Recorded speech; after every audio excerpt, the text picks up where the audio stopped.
वैद्यकीय प्रवेशासाठी अत्यंत महत्त्वाच्या समजल्या जाणाऱ्या नीटला पेपरफुटीचं ग्रहण लागलंय. पेपरफुटीमुळे या परीक्षेसाठी बसलेल्या 22 लाखांहून अधिक विद्यार्थ्यांची मेहनत वाया गेली आहे.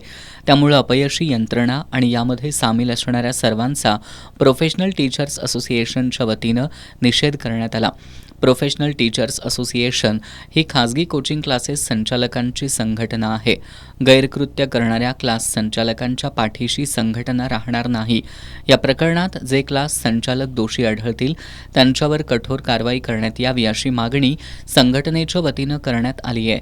या मागणीचं निवेदन निवासी उपजिल्हाधिकारी गजानन गुरव यांना सादर करण्यात आलं.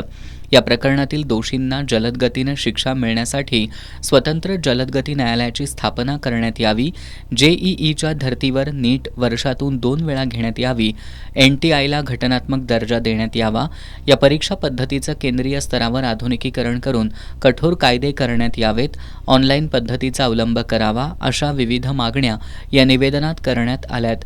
यावेळी संघटनेचे अध्यक्ष प्रशांत कासार, सचिव मोहन गावडे, उत्तम मेथे, दीपक खोत, मारुती सावंत, तानाजी चव्हाण, बसवंत पाटील, दिशा पाटील, प्राची पाटील, अभिनव तेली, संजय दाभाडे, बाजीराव पाटील आदी उपस्थित होते.